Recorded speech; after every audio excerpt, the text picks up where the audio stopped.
Assalamualaikum warahmatullahi wabarakatuh. Bismillahirrahmanirrahim. Alhamdulillahirabbil alamin. Wa bihi nasta'in ala umuri dunya waddin, wassalatu wassalamu ala asyrafil anbiya wal mursalin wa ala alihi wa sahbihi wa man sara ala nahjihi bi ihsanin ila yaumil wa ba'd. Allahumma inna nas'aluka ilman nafi'a wa na'udzubika min ilmin la yanfa'. Allahumma 'allimna ma yanfa'una wanfa'na bima 'allamtana. Allahumma ansurna wal muslimin khasatan al-madhlumina minhum fi Filistin wa fi kulli makan. Allahumma aslih lana wulata umurina wa aslih umurana kullaha wa hafadna wa baladana min kulli su' innaka waliyyu dzalika wal qadiru alaih. Alhamdulillah, kita panjatkan puji dan syukur kita kepada Allah Tabaraka wa Ta'ala atas nikmat yang Allah berikan kepada kita sehingga kita bisa bersua pada kesempatan pagi hari ini. Dan semoga kita diberikan taufik untuk menjadi hamba yang pandai bersyukur. Sebagaimana yang disampaikan oleh para ulama seperti Al-Imam Abu Hanifah, bahwa beliau mendapatkan ilmu seluas itu, kunci utamanya adalah bersyukur kepada Allah Subhanahu wa Ta'ala. Jadi beliau berusaha terus bersyukur atas ilmu yang didapatkan. Hasilnya Allah berkahi, Allah tambah, dan Allah kasih ilmu nafi. Dan semoga Allah Subhanahu wa Ta'ala memberkahi kita semua. Amin ya rabbal alamin. Dan salawat dan salam semoga tercurah kepada Rasulullah alaihi salatu wassalam beserta para keluarga, para sahabat, dan orang-orang yang istiqomah berjalan di bawah naungan sunnah beliau sampai hari kiamat kelak. Dan kita meminta ilmu nafi dan minta dilindungi dari ilmu yang tidak bermanfaat. Semoga Allah tolong kita, saudara-saudara kita khususnya yang terzalimi di Palestina, di berbagai macam tempat. Semoga Allah perbaiki urusan kita dan urusan pemimpin-pemimpin kita, dan menjaga kita dan bangsa kita dari segala keburukan. Amin ya rabbal alamin. Hadirin Allah muliakan, kembali bertemu dengan hari Jumat Sayyidul Ayyam, hari yang penuh dengan ibadah dari awal sampai akhir yang tidak ditemukan di hari-hari yang lain. Disunahkan memperbanyak salawat kepada Rasulullah SAW, membaca surat Al-Kahfi, lalu ditutup dengan doa di menjelang maghrib nanti. Lalu bagi laki-laki, sekali lagi jaga waktu salat Jumat kita pada siang hari ini. Semoga Allah memberikan taufiknya kepada kita, dan semoga kita bisa isi hari ini dengan maksimal. Amin ya rabbal alamin. Sebagaimana biasa, kita buka sesi diskusi pada hari ini, dan semoga Allah memberikan ilmu nafi dan melindungi kita dari ilmu yang tidak bermanfaat. Assalamualaikum warahmatullahi wabarakatuh. Waalaikumsalam warahmatullahi wabarakatuh. Semoga Allah merahmati Imam Nawawi, keluarga beliau, dan orang-orang yang beliau cintai. Amin ya rabbal alamin. Semoga Allah merahmati dan menjaga para ulama, dan semoga Allah selalu menjaga dan merahmati ustaz beserta keluarga, juga tim kajian beserta keluarga. Amin ya rabbal alamin. Semoga begitu juga bagi yang bertanya, dan semoga Allah memberikan keselamatan dunia akhirat untuk kita semua dan umat muslimin di berbagai belahan dunia. Amin ya rabbal alamin. Terima kasih atas ilmu yang disampaikan Ustaz, semoga Allah balas dengan surga Firdaus. Amin ya rabbal alamin. Jazakallahu khair juga terhadap adab beliau, dan semoga beliau mendapatkan surga Firdaus juga. Amin ya rabbal alamin. Dan kita semua. Ustaz itu bertanya, apa yang harus dilakukan ketika sudah berniat untuk menikah? Insyaallah siap untuk menafkahi, namun merasa kurang secara ilmu. Apakah ada ilmu syar'i yang perlu dipelajari secara khusus? Karena saya hanya mengikuti kajian rutin saja. Kemudian bagaimana membangun komunikasi dengan orang tua terkait menikah? Karena umur secara umum masih muda, 20 tahun. Kondisi kedua, orang tua juga membutuhkan porsi lebih untuk melunasi hutang. Melunasi hutang-hutang. Dan apa yang dimaksud sosok yang kita butuhkan, Ustaz? Bagaimana yang dijelaskan Ustaz pada kajian sebelumnya? Mohon nasihatnya Ustaz. Terima kasih. Jazakallahu khairan wa barakallahu fikum. Wa iyyakum wa fikum barakallahu.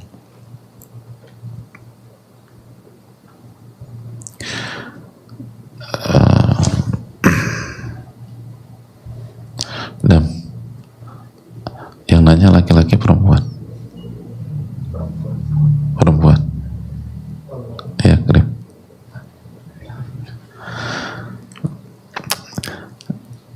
Ustadz izin bertanya, apa yang harus dilakukan ketika sudah berniat untuk menikah? Insya Allah siap untuk menafkahi, namun merasa kurang secara ilmu. Ini kira-kira laki-laki perempuan? Ya Allah, ada luar biasa ini. Jadi di rumah tangga antum begini? Oh enggak.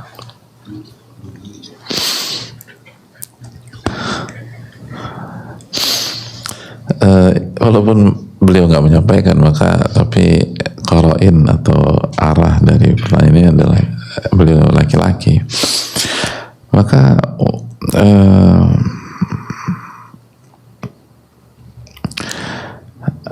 apakah ada ilmu syar'i yang perlu dipelajari secara khusus, dan bagaimana mengkomunikasikan dengan orang tua, dan siapa sosok yang kita butuhkan? Yang pertama, jelas pernikahan adalah hal besar dan hal pelik dan hal yang rumit. Sebagaimana pernikahan adalah solusi dari banyak permasalahan kita, gitu loh. Ya, sebagaimana teori high risk, high return, resiko tinggi maka akan mendapatkan hal yang sangat besar. Oleh karena itu hendaknya kita berhati-hati, dan kita lihat hadis yang sedang kita bahas di makna yang kedua, itu menunjukkan pernikahan itu pelik. Kalau pernikahan itu mudah, ada wanita cantik punya kekuasaan ngajak nikah, ya udah, kenapa lagi ditolak, nikah aja gitu. Tapi ternyata tidak sesimpel itu. Hadirin Allah muliakan, yang pertama tentu saja ilmu tentang iman, tentang tauhid, tentang rukun-rukun iman, itu dampaknya sangat besar dalam pernikahan. Dampaknya sangat besar dalam pernikahan. Orang yang nggak punya iman atau imannya lemah, ketika masuk ke dalam pernikahan maka sangat rentan pernikahannya akan karam dan berantakan. Walaupun dia tahu tentang bab fikih pernikahan misalnya, tapi kalau imannya lemah maka bab fikih itu nggak terlalu berguna buat dia. Jadi dia harus memperkuat iman secara teori dan secara praktek, secara implementasi. Lalu yang kedua, pelajari bab nikah di dalam ilmu fikih, sehingga dia tahu bagaimana memulai pernikahan, dia tahu do's and don'ts, dia tahu hak dan kewajiban, dan dia tahu hal-hal yang bisa memisahkan dia dengan istrinya nanti. Karena ada banyak laki-laki nggak ngerti tentang talak, sehingga dia melakukan hal-hal yang membuat pernikahannya berakhir tanpa dia sadari. Pernikahannya udah nggak ada, jadi nggak sadar pernikahannya udah nggak ada. Dan itu banyak kejadian di masyarakat. Pernikahannya sudah berakhir 3 tahun yang lalu dan dia nggak ngerti. Pernikahannya sudah berakhir 5 tahun yang lalu dan dia nggak sadar itu. Maka dia harus belajar tentang bab talak, bab khulu. Apalagi yang bertanya laki-laki. Mungkin kalau calon wanita atau calon istri belum mengerti, maka ada harapan besar suaminya akan mendidiknya, karena itu peran suami. Suaminya akan menjelaskan, suaminya akan mengawal, suaminya akan memimpinnya. Tapi kalau laki-laki nggak ngerti peta, kalau pemimpin nggak ngerti arah kemana mau dibawa perjalanan ini, itu bahaya. Penumpang pesawat kalau dia nggak ngerti peta, nggak ngerti global, nggak ngerti arah, maka peluang nyampainya sangat besar. Dia tidur aja dari awal naik pesawat sampai mau landing, insya Allah secara umum sampai ke tujuan, asal pilotnya jago. Tapi kalau pilot udah nggak tahu arah, ya gimana? Mau penumpangnya profesor juga kemungkinan nggak sampai tujuan besar, karena pemainnya nggak ngerti apa-apa, pilotnya nggak ngerti apa-apa. Ngebawa rombongan profesor gitu dari semua bidang, ya tapi rentan nggak nyampe, udah pemimpinnya nggak ngerti. Jadi ketika kita ingin menikah, kita harus tahu, bukan jadi harus jadi ulama atau jadi ustadz atau apa, tapi kita harus ngerti beberapa hal yang sangat urgent di dalam masalah rumah tangga. Kita harus tahu apa kewajiban kita, apa hak istri kita, jangan sampai zalim kita sama wanita, atau jangan sampai zalim sama istri, atau memanfaatkan ketidaktahuannya. Mumpung dia nggak tahu, ya udah kita manfaatin aja. Nggak bisa, walaupun dia nggak tahu. Nggak boleh kita manfaatkan ketidaktahuan orang untuk kepentingan kita, kan. Kita harus berikan haknya. Jadi itu yang perlu kita tanamkan bersama-sama. Terus hal yang sangat penting juga adalah tentang leadership, tentang kepemimpinan. Karena ar-rijalu qawwamuna 'alan nisa, laki-laki adalah pemimpin bagi wanita. Dalam surat An-Nisa 34. Maka laki-laki yang memutuskan untuk menikahi seorang wanita, maka ia memutuskan untuk menjadi pemimpin. Dan sebagaimana sebaliknya, wanita yang ingin menikah dan menetapkan hatinya ke seorang laki-laki, maka ia baru saja memilih seorang pemimpin dalam kehidupannya, bukan sebatas memilih pasangan hidup, bukan sebatas memilih sosok yang dia cintai atau mencintai dia. Tidak, ini memilih sosok pemimpin. Kalau pemimpin nggak ngerti bagaimana memimpin, repot. Ar-rijalu qawwamuna 'alan nisa, laki-laki pemimpin bagi wanita atau istri. Bima faddalallahu ba'dahum 'ala ba'd wa bima anfaqu min amwalihim, karena sifat-sifat kepemimpinan laki-laki dan nafkah yang ia berikan. Jadi masalah leadership itu penting, dan diantara leadership yang sangat penting adalah menafkahi wanita tersebut, menafkahi istrinya. Dia harus punya kemampuan untuk itu, karena pemimpin bertanggung jawab terhadap yang dipimpin. Dia bertanggung jawab akan gimana makan wanita ini atau istrinya, terus pakaiannya, tempat tinggal, dan hal-hal nafkah yang disampaikan para ulama fikih dalam kitabnya. Maka dia harus belajar itu. Lalu yang berikutnya,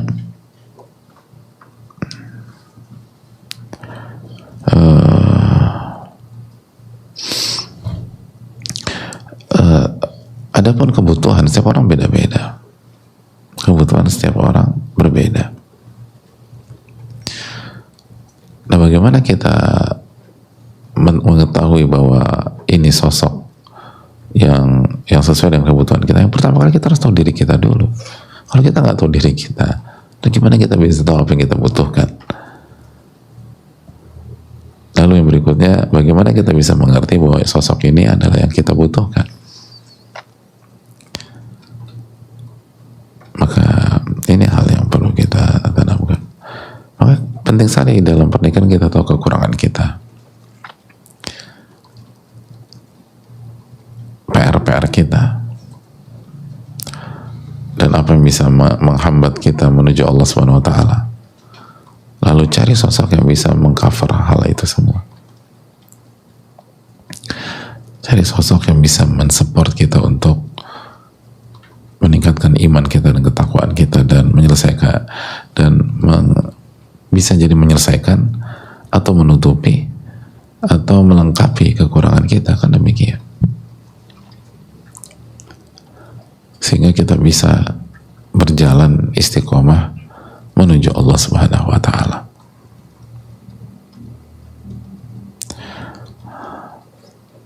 Itu hal yang sangat penting untuk dilakukan. ulama fikih memasukkan mengkategorikan pernikahan dalam bab uqud, akad. Dan bab akad itu salah satu unsur yang sangat penting adalah kebutuhan. Kebutuhan. Apa kebutuhan kita? Allah Ta'ala misal. Dan setiap orang beda-beda. Allah Ta'ala misal. Assalamualaikum warahmatullahi wabarakatuh. Waalaikumsalam warahmatullahi wabarakatuh. Ustaz Antim, yang semoga Allah senantiasa memberikan rahmat kepada setiap alim ulama kita, usia ulama yang sedang dibahas kitabnya saat ini, Al-Imam An-Nawawi rahimahullah ta'ala, dan ulama lain yang telah memberikan atas izin Allah. Amin wa iyyakum. Dan semoga Allah memudahkan, memberi rahmat serta taufik dan hidayah kepada Ustaz dan tim di balik layar yang bekerja keras untuk aktivitas penuh berkah hari ini, dan tentu untuk kita semua kaum muslimin di seluruh dunia, baik yang sedang terzalimi, semoga Allah berikan kekuatan dan kesabaran serta rahmat di dalam penjagaannya. Amin Allahumma amin. Amin ya rabbal alamin. Begitu juga dengan yang bertanya. Amin. Ustaz Afwan izin bertanya, setelah mendengar kajian Ustaz tentang laki-laki idaman dan self controlling, ada dua pertanyaan yang membuat saya berpikir biiznillah. Yang pertama, sebelumnya saya adalah seorang ibu rumah tangga, sudah ingin memasuki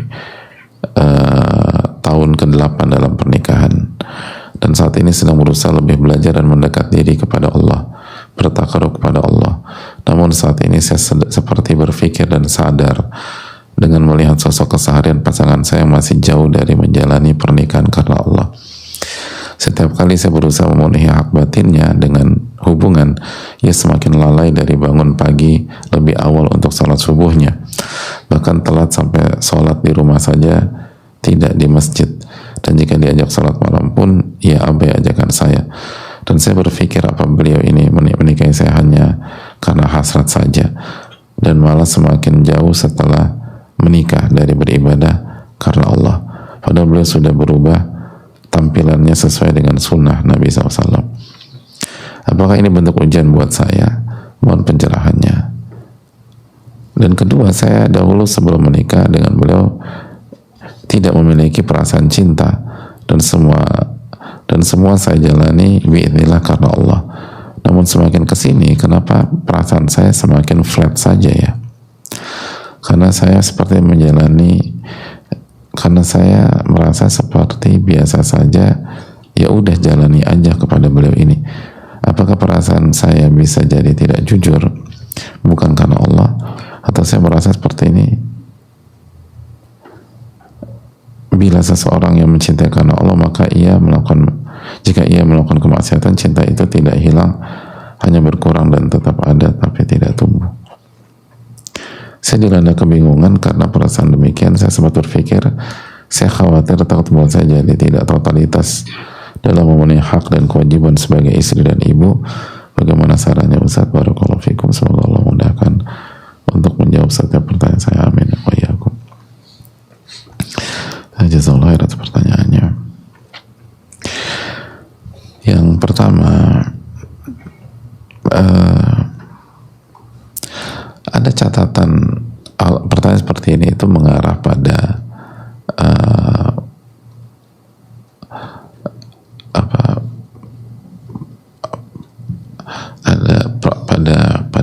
pada saat awal kita memulai pernikahan,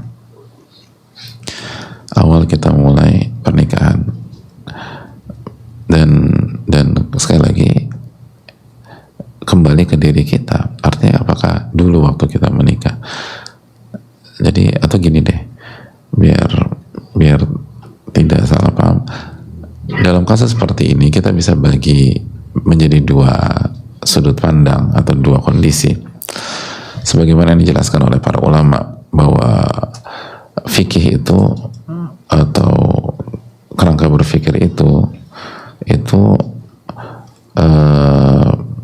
qabla al-wuqu' wa ba'da al-wuqu'. Jadi fikih qabla al-wuqu' dan fikih ba'da al-wuqu' itu berbeda di beberapa kasus, di banyak kasus. Menyikapi sesuatu sebelum kejadian dan menyikapi kasus setelah kejadian itu berbeda.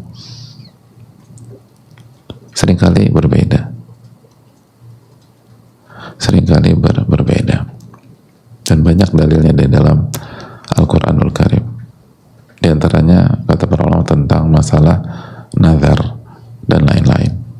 Kita nggak terlalu masuk ke sana ya. Tapi intinya itu kaidah penting dalam kehidupan, dan seringkali kita salah dalam menyikapi banyak masalah karena tidak mengerti hal ini. Jadi kita seringkali pukul rata sebelum kejadian dan setelah kejadian. Padahal ini fatal. Padahal ini fatal kalau salah. Jadi sebelum kejadian dan setelah kejadian itu berbeda. Seperti kasus ini adalah ibrah bagi orang yang belum menikah. Ini pentingnya bagaimana kita harus berusaha sematang mungkin men-set pernikahan kita dan rumah tangga kita ke depan. Dan jangan coba-coba, jangan sebatas easy going dan seterusnya. Nabi SAW mengatakan pernikahan itu kalau berhasil faqad istakmala nisfa dini, itu memenuhi atau melengkapi setengah agama. Setengah agama itu besar banget. Jadi kita bisa tahu bobot pernikahan itu seperti apa. Itu dampaknya sangat besar dalam kehidupan kita. Itu game changer dalam kehidupan. Itu merubah arah kehidupan, merubah peta kehidupan, merubah banyak hal, mindset, cita-cita, mimpi. Betapa banyak orang yang mimpinya harus dia kubur karena pernikahan dengan dinamikanya. Dan barang siapa yang mimpinya bisa terwujud satu demi satu karena pernikahan juga. Dan barang siapa, dan ada banyak orang juga yang mendapatkan pencapaian di atas mimpinya. Jadi above gitu loh, di atas mimpinya. Di mimpinya angka 8, dia dapat 9, 10, 11, 12, 13. Itu setelah taufik Allah karena pernikahan. Jadi ada yang ngubur mimpinya gara-gara pernikahan, ada yang mendapatkan mimpinya karena pernikahan, dan ada yang mendapatkan lebih dari mimpinya lagi-lagi karena pernikahan. Semua terbuka. Maka benar-benar upayakan kita tahu ilmunya, dan kita tahu diri kita, dan kita tahu dengan siapa kita menikah, dan itu diperjuangkan semaksimal mungkin. Bertakwa kepada Allah Subhanahu wa taala, jangan hanya sekedar ini, sekedar itu, dan seterusnya. Dan banyak orang banyak orang menikah nggak persiapan. Ada banyak orang menikah persiapannya tentang hari H, gitu. Gimana venue, gimana menu, bagaimana. Padahal itu salah satu hal yang paling mudah dalam pernikahan. Justru fokusnya berbulan-bulan tentang itu. Adapun tentang pernikahan itu sendiri dan rumah tangga itu nggak dipikirin sama sekali. Semua dianggap mengalir aja. Semua dianggap mengalir. Bahkan ada banyak orang ditanya tentang apa bedanya sebelum menikah dan setelah menikah. Mereka jawab, kalau sebelum menikah begitu bangun harus buat kopi sendiri. Sekarang begitu bangun ada yang buatin kopi. Sesederhana itu. Ya Anda tidur di coffee shop aja. Coffee shop yang 24 jam itu bisa gitu loh. Apa sesederhana? Kok pernikahan sesimpel? Selebihnya nggak ada. Jadi saya bilang nggak ada. Ya kita masing-masing, aku kerja di kantorku, istriku kerja di kantornya. Jadi kita ketemu, ada capek, ngantuk, tidur, ngobrol sedikit. Itu. Bahkan ada banyak orang yang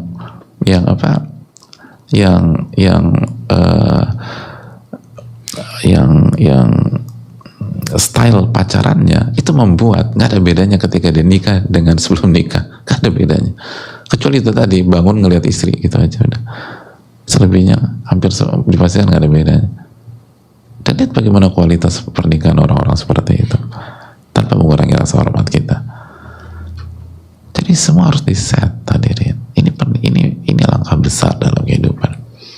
Apalagi kita wanita tuh lebih PR lagi gitu loh. Lebih kompleks lagi. Karena dia memilih pemimpin. Arti memilih pemimpin apa sih? Arti memilih pemimpin ketika kita memilih dan kita masuk maka kita masuk ke sistem pihak lain atau sistem pemimpin kita yang akan membatasi kita, gitu loh. Yang dulunya kita bisa bebas ke sana, bebas ke sini dan seterusnya. Kenapa? Anda nggak ada pemimpin. Tapi begitu masuk ke pernikahan, itu ada blok sana, ada blok sini, ada pagar sana, ada pagar sini, ada peraturan sana, peraturan sini. Itu kalau salah orang, oh berantakan kehidupannya. Dan itu dikatakan Asma binti Abi Bakar. Asma binti Abi Bakar mengatakan bahwa pernikahan itu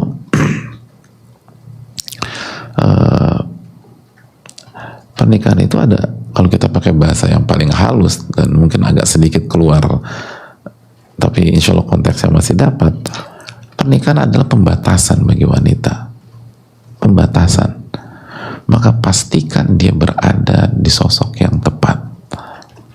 Pastikan dia berada di sosok yang tepat, yang benar-benar pihak yang memberikan batasan dan membatasi dirinya semata-mata karena Allah dan semata-mata agar jalannya menuju surga itu lebih lancar daripada sebelumnya. Karena pernikahan demikian, wanita itu beda dengan laki-laki. Laki-laki menikah betul tahunya, tapi secara itu karena dia buat batasan, dia buat sistem, dia buat peraturan, dia pemimpin, dia yang ditaati, maka dia akan lebih fleksibel dan lebih independen daripada wanita. Wanita enggak, dia masuk ke sistem, dia mentaati, itu PR-nya, dan dia dibatasi dengan hal-hal yang sebelumnya dia tidak pernah alami itu. Jadi pastikan kita berada di sosok yang tepat, yang benar-benar sayang sama kita, melindungi kita, memikirkan kita,